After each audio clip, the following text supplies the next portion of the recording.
미국 사회에서는 전통적으로 5월 두 번째 주일을 어머니 주일로, 어머니 날로 지키고요. 지난 주일 6월 세 번째 주일을 아버지 날로 지킵니다. 모르셨죠? 아버지 날은 굳이 기억하지 않아도 될 것 같으니까 아예 모른 척 입 싹 닫고 지나요.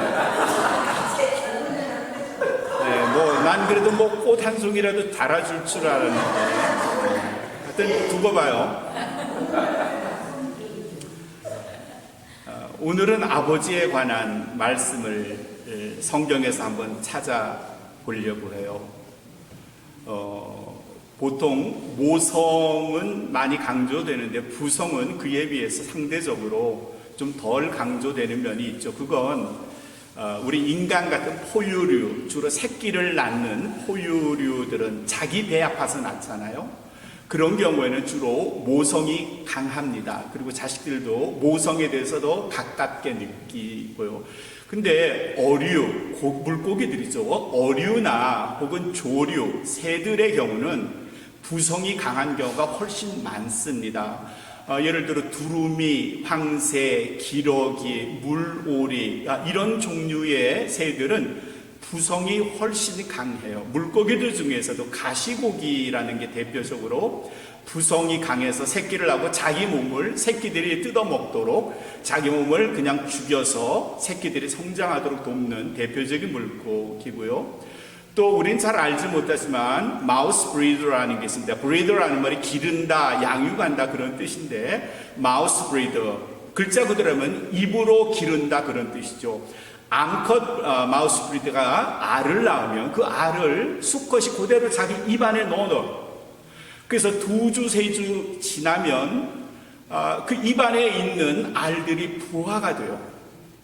그러면 그걸 그냥 입안에 머물어요. 좀 더 커서 치어가 되고 혼자 자유롭게 헤엄칠 수 있도록 입안에 여전히 그 아버지 마우스 브리더는 새끼 치어들을 입안에 머금고 있다가 어느 정도 자랐다 싶으면 대충 한 달쯤 되면 그 아이들을, 새끼들을 내보내죠. 그래서 생존을 이어가게 하는데 그동안, 그 한 달 동안 입안에 머문 그 아버지 마우스 브리더는 뭘 먹을 수 있나요?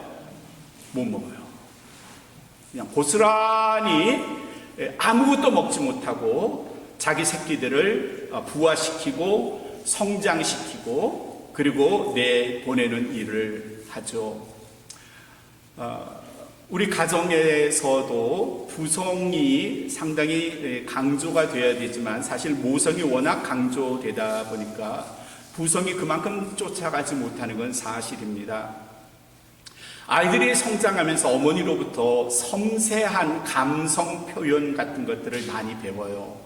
어떻게 다른 사람을 케어하는지, 보살피는지, 정성을 쏟는지, 사랑하는지에 대해서 자녀들이 가르치지 않아도 보고 배워요. 마음으로 담기도 하고요. 근데 아버지에게서도 마찬가지죠. 아버지에게서는 사회성을 배워요. 말하는 법도 배우고요. 연대감도 배우고요. 그리고 자존감도 배워요. 그래서 아버지가 폭력적이면 자녀도 상당히 폭력적일 수 있어요. 아버지가 사회생활을 잘 못하고 단절된 생활을 하면 그게 그대로 자녀들에게 답습돼요.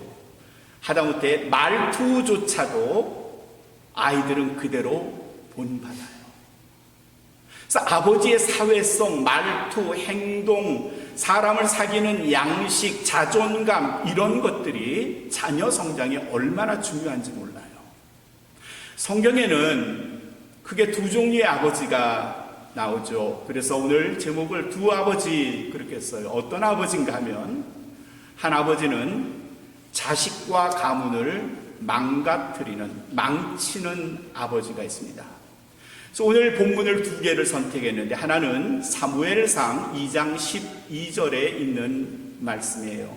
12절에는 이렇게 돼 있어요. 엘리의 아들들은 불량자더라. 불량자, 못돼 먹었다 그런 뜻이죠. 아주 나쁜 아이더라. 이어지는 말씀은 여호와를 알지 못하였더라. 여호와를 알지 못했다는 말은 하나님의 거룩하심과는 거리가 멀다는 뜻이고요. 하나님이 전능하시다는 것도 인정하지 않는 거고요. 하나님께 예배해야 한다는 것, 제사 드리는 것조차도 무시하고 하나님의 경외함, 하나님을 경외하는 것, 하나님을 두려워하고 존경한다는 그런 마음조차도 없다는 뜻입니다. 엘리의 두 아들 홈니와 비느하스의 이야기입니다. 엘리에게는 이렇게 이름이 드러난 홈니와 비느하스 두 아들이 있었어요. 당시 이스라엘 사회는 아버지가 제사장이면 아들도 제사장이고 그 손자도 제사장으로 제사장의 직을 이렇게 승계받도록 하나님께서는 레위 지파에게 그 제사장 직위를 내어 맡기셨어요. 이 엘리 제사장은 당시 이스라엘에 아직 임금이 왕이 없던 시절에 사사로서 40년 동안 제사장 역할도 했고 재판관 역할도 한 실제적으로 왕같이 이스라엘 백성을 다스렸던 사람이에요. 나이가 굉장히 많도록 그 직위를 누렸어요. 이 엘리 제사장의 조상을 쭉 올라가면 어디까지 올라가면 모세의 형 누구? 아론까지 가요. 아론에게 아들이 여럿 있었는데 그때 그 아론의 아들 네 번째가 이다말이라는 아들인데 그 이다말의 직계가 바로 엘리 제사장이었어요. 그래서 자기 직계 저 선조가 제사장이니까 이 엘리 제사도 자기도 그냥 자동으로 제사장의 역할을 했고 그 두 아들 홈니와 비느하스도 제사장의 역할을 한 거예요. 아들들을 어떻게 키웠을까요? 오늘 12절에 그 아들들의 모습이 등장하죠. 불량자라 여호와를 알지 못하더라. 오늘 우리 12절을 읽었지만 또 껑충 띄어서 17절에 보면 이렇게 기록이 됐어요. 이들의 죄가 여호와 앞에 심히 크면 여호와 앞에 심히 크면 그들이 여호와의 제사를 멸시하였더라. 제사장인데도 불구하고 하나님의 제사를 업신여긴 거예요. 우습게 한 거예요. 멸시했다. 성경은 그렇게 표현하고 있어요. 하나님이 여기서 경노하셨어요. 엘리 제사장의 방만한 자식 교육, 가르치지 못한 것에 대한 책임을 하나님이 엘리 제사장에게 물으시기로 작정하신 거예요. 더 쭉 읽어 내려가면 29절에는 하나님께서 하나님의 사자를 엘리 제사장에게 보내세요. 그리고 엘리 제사장에게 이렇게 말씀하십니다. 내가 너를 벌하겠다. 너의 가문을 벌하겠다. 그 이유는 내가 엘리 제사장이 나 여호와보다도 아들을 더 중히 여겼기 때문이다. 하나님이 얼마나 두려워해야 할 대상인지를 가르치지 않으니까 하나님을 우습게 생각했던 홈니와 비느하스 두 아들, 그에 대한 전적인 책임을 엘리 제사장에게 물으신 거예요. 내가 내 아들들을 나보다 더 중히 여겼으니 내가 너를 벌하리라. 그리고 30절부터 하나님이 그 가문에 대해서 벌하실 내용들이 쭉 열거되어 있는 30절의 첫 번째, 더 이상 너에게 제사장직을 맡기지 않겠다. 세습되어 내려오는 제사장직을 이제 끊어버리시겠다는 거예요. 두 번째 31절 32절에서는 내 가문에서는 늙은이를 찾아보기 어려울 거다. 노인들이 없을 거다. 세 번째, 내 가문의 젊은 이들이 전부 죽어나갈 거다. 34절에 네 번째, 그 증거로 너의 두 아들 홈니와 비느하스가 한날 한시에 죽을 거야. 다섯 번째, 36절 마지막 절에서 이제 내 가문, 내 후손들은 남의 집에 빌어먹고 살게 될 거다. 이런 저주를 하나님이 엘리 제사장에게 직접 말씀하시면서 되어질 일이라고 하나님의 심판을 말씀하신 거예요. 여러분, 이거 얼마나 끔찍해요. 생각해 보세요. 제사장 가문 끊어지죠. 늙은이 없다 그러죠. 젊은이들이 다 죽어나갈 거라죠. 아들들이 한 날에 죽게 된다죠. 자식들이 전부 다 이제는 빌어먹게 된다 그랬잖아요. 실제로 그의 제사장 대는 다윗 시대에 가서 끊어집니다. 그리고 사울 왕은 이 가문의 제사장으로 그대로 존속했던 아히멜렉이라는 대제사장, 그러니까 엘리 제사장의 증손자예요. 아히멜렉 때에 그와 함께 85명의 엘리 제사장의 족속들을 전부 다 죽여버립니다. 그러면 한 가지 아직 해결되지 않은 게 나겠죠. 그의 아들들이 한날에 죽겠다 그랬는데 그게 어떻게 됐을까요?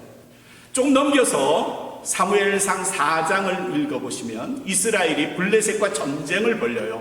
블레셋이 매일 지니까 하나님이 주신 법궤를 메고 전쟁에 나가세요. 법궤가 나가면 이기리라. 천만에요. 법궤만 나가면 이깁니까? 하나님이 함께 하시지 않는데 전쟁에 졌어요. 진 것뿐만 아니라 가장 법궤를 메고 가장 앞장선 홈니와 비느하스가 참담하게 죽임을 당했고 블레셋 군대에 법궤를 빼앗겼어요.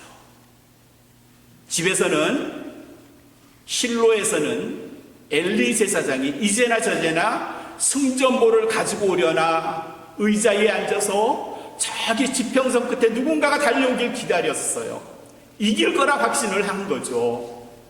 한 병사가 지친 몸으로 부상당한 몸으로 막 오더니 엘리 제사장에게 전황을 이야기했습니다.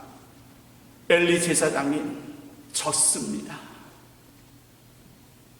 그리고 법궤를 빼앗겼습니다. 그리고 당신의 두 아들 홈니와 비느하스는 죽임을 당했습니다.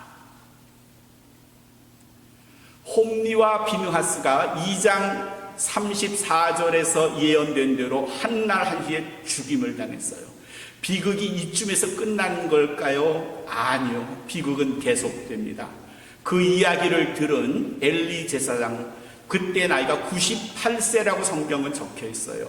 98세 노인 엘리 제사장이 그 소식을 듣고 놀라서 뒤로 자빠졌어요. 그리고 목이 부러져 죽었다. 그게 비극의 끝일까요? 아니요. 비극은 더 있어요.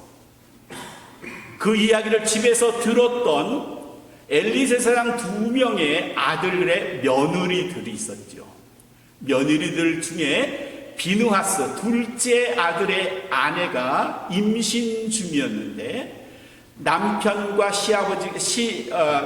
시아주머니가 죽었다는 소리를 듣고 시아버지가 목이 부러졌다는 소리를 듣고 그만 놀라서 해산을 하기 시작했어요. 어려운 난산 끝에 아들을 낳긴 했는데 그만 며느리도 죽고 말았어요. 이게 엘리 가문 비극의 시작입니다. 그리고 말씀드린 대로 다윗 시대에 가서 사울 왕에게 그의 가족 85명이 참담하게 몰살당하면서 그의 가문이 거의 끝이 나버리고 말았습니다. 그리고 그 이유를 찾으면 오늘 말씀 사무엘상 2장 12절 17절 그리고 39절에 있는 대로 하나님을 알지 못하는 아들들, 하나님의 제사를 경멸했던 아들들, 그리고 그렇게 가르치고 방관하고 지도하지 않고 신앙으로 가이드라인을 주지 않았던 엘리 제사장, 그 결과가 한 가문에 몰락이 있어요. 이게 단가 아니고요. 그 윗대로 쭉 올라가면 모세의 형 아론도 비슷했어요. 그에게 두 아들 제사장이 있었어요. 나답과 아비후. 두 제사장이에요. 아버지 아론이 제사장이었고 그 아들들도 역시 제사장이었어요. 그런데 이 나답과 아비후가 아버지의 말씀대로 하나님을 경외하지 않았던 거예요. 제사를 드리되 자기 멋대로 제사를 드렸어요. 성전에 들어가서 불을 자기 임의대로 다루었다가 그만 그 불이 두 아들들 나답과 아비후를 불태워 죽였어요. 사람들이 놀라고 아버지가 놀랐지만 이미 늦었어요. 뒤늦게서야 아론은 자기가 제대로 가르치지 못한 것, 하나님을 경외해야 함에도 경외하지 못한 것에 대해서 책임을 절감했지만 이미 두 아들을 잃고 난 뒤에요. 아버지가 아론이 엘리 제사장이 자녀들에게 하나님을 경외하도록 가르치지 못한 것에 대한 참담한 결과가 제가 지금 말씀드린 구약에 기록이 되어 있어요. 레위기 10장에 그리고 사무엘상 2장과 4장에 기록이 되어 있어요. 하나님을 경외한다는 것은 the fear of God, 하나님을 두려워한다는 말과 reverence of God, 하나님을 존중한다, 그 두 가지 말을 같이 합한 게 경외한다는 의미예요. 경외한다는 말은 아마 한 세 가지쯤으로 생각할 수 있을 거예요. 창조자 하나님의 위대하심을 인정하는 거예요. acceptance, 수긍하는 거예요. 받아들이는 거예요.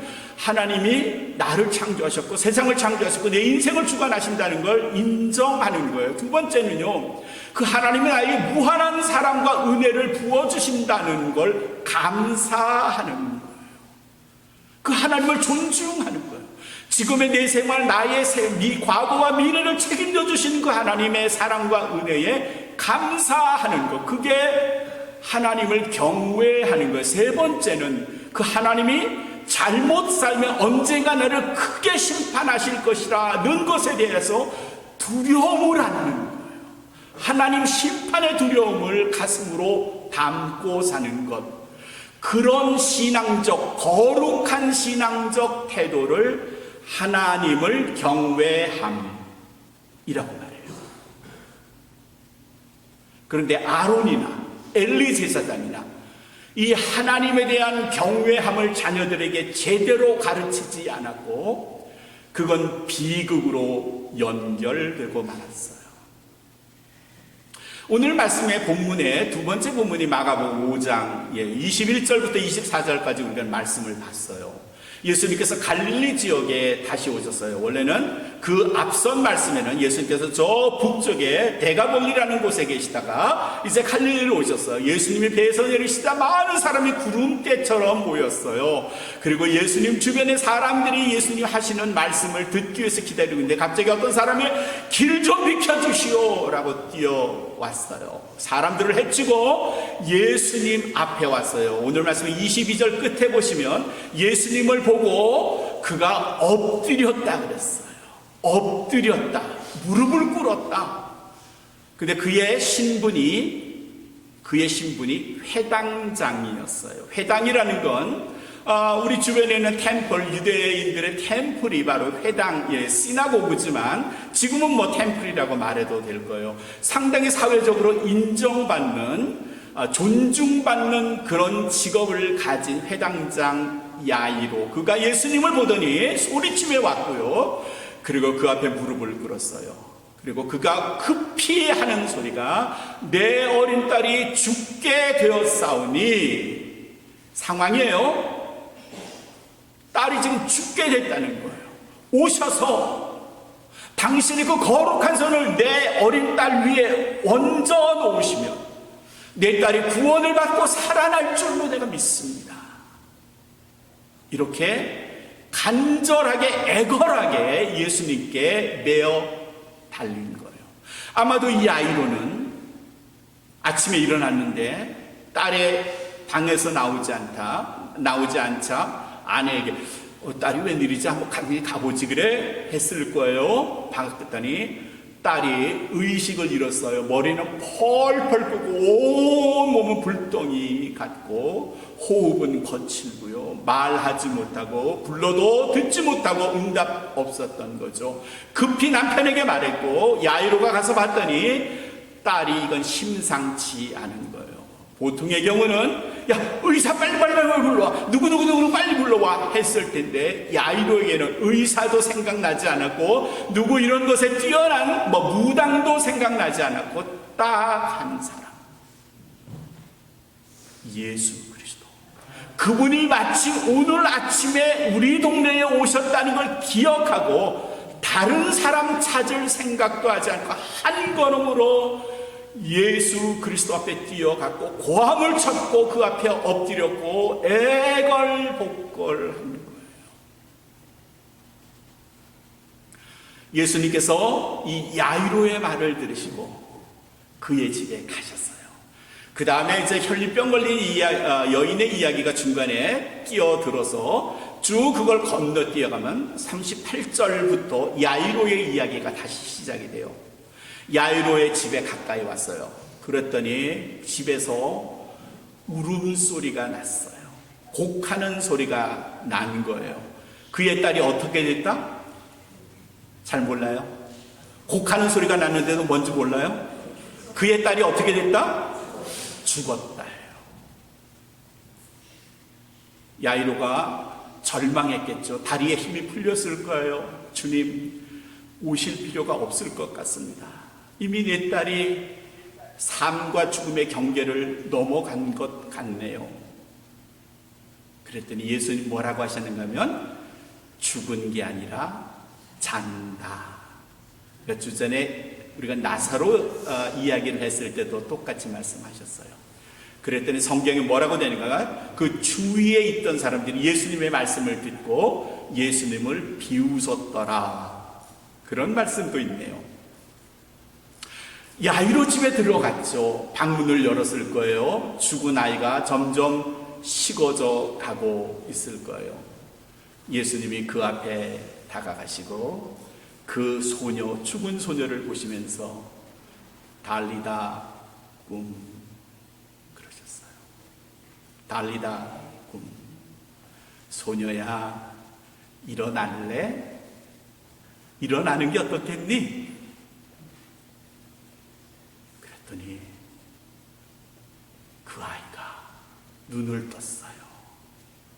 예수님이 내미신 손을 붙잡았겠죠. 일어났겠죠. 예수님 뒤에서 놀라가지고 지금 심장이 벌컹벌컹 뛰는 야이로 그 아버지가 그 모습을 보고 눈이 아마 뒤집혔을 거예요. 죽었던 내 딸이 살아났다. 이 아이로, 이 사람은요 회당장이에요. 하나님을 섬기는 사람이긴 했지만 예수님을 아직 잘 모를 수도 있어요. 그런데 딸이 죽어가는 절대절명의 시간에 그가 한 일은 무당도 필요 없고 의사도 필요 없고 예수님, 당신의 손을 내 딸에게 얹으면 내 딸이 구원을 얻고 살아날 줄 믿습니다. 이렇게 고백했던 아버지 야이로예요. 딸을 살렸던 아버지예요. 딸을 예수님과 만나게 해줬던 아버지예요. 하나님을 경멸했던 자식이 있는가 하면 하나님 예수 그리스도를 딸에게 소개해줬던 아버지도 여기에 등장해요. 그 야이로의 가정이 그 후에 어떻게 됐을까요? 성경은 더 언급하진 않아요. 그런데 추측은 알 수 있겠죠. 딸이 점점 자라면서 공부도 잘했을 거예요. 아마 컴퓨터 전공했는지도 모르고요. 그 딸에게 얘야, 너 그날 기억하지? 너 죽었었어. 근데 예수님이 우리 집에 오시지 않았니? 손을 내밀고 달리다 꿈했더니 네가 눈을 뜬 거야. 예수님의 손을 잡았을 거야. 너 기억하지? 딸이 이제 커서 결혼하게 됐을 거예요. 결혼식 전날 딸과 앉은 야이로가 또 말했을 거예요. 너 그날 잊으면 안 돼. 네가 예수님을 만났던 날, when you met Jesus Christ, 예수님을 만났던 그날을 you never forget, 절대 잊어버리면 안 돼. 시집간 딸이 아이를 주렁주렁 나서 키우고 있을 때 아버지가 그 집, 딸 집을 방문했을 거예요.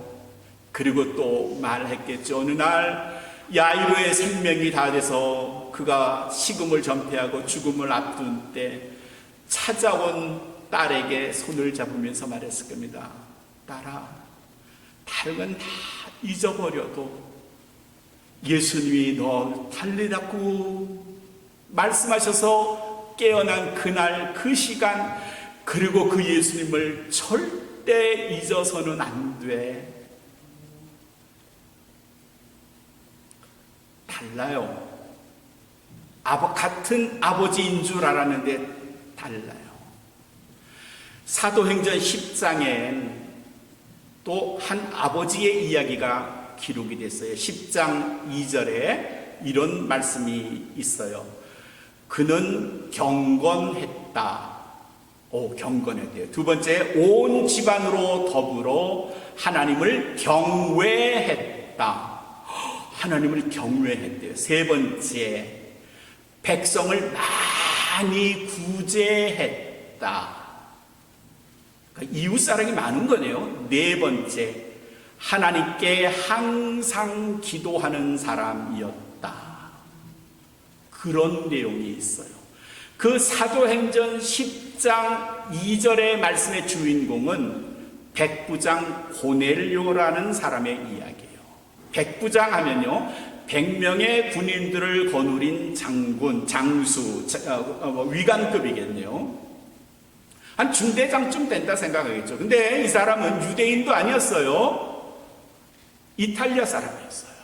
그 당시로 말하면 이스라엘의 점령군이었어요. 근데 그 점령군 이방인이 하나님을 알게 돼서 경건한 삶을 살았고 온 가족으로 더불어 하나님을 경외했다고 했고 이웃들을 돕는 구제에도 열심을 베풀었고 하나님께 기도하는 일을 항상 했대요. 어느 날 이 백부장 고넬료가 하나님의 환상을 봤어요. 그리고 그래서 그 환상대로 자기의 종들을 멀리 욥바라는 곳 하룻길에 보내서 그곳에 또 다른 환상을 봤던 베드로를 데려오게 했어요. 신기하게 베드로와 이 고넬료가 같은 환상을 본 거예요. 고넬료가 베드로가 이 고넬료 집에 왔어요. 왔더니 이방인들이에요. 자기는 이방인 싫어하거든요. 그러다 어떻게 하겠어? 하나님의 환상이 그리 인도했으니 왔죠. 그리고 자기가 아는 대로 예수 그리스도의 복음을 전파하기 시작했어요. 고넬료 집에는요, 이미 그의 가족들과 친지들과 자기를 평소 따르는 병사들과 함께 방 가득히, 집안 가득히 많은 사람들로 차 있었고 그 집에 찾아온 베드로가 복음을 전하기 시작했어요. 갑자기 성령이 그 공간을 가득 채우면서 모든 사람이 성령의 역사, 성령의 은혜를 받기 시작했어요. 베드로가 이건 하나님이 하시는 일이라 확신을 갖고 거기 있는 사람 모두에게 세례를 줬어요. 이게 초대교회에서 이방인에게 주었던 첫 번째 세례고 이방인에게 나타났던 첫 번째 성령의 역사하심이에요. 고넬료. 그에게 가족이 얼마나 있는지는 잘 몰라요. 그러나 분명한 건 온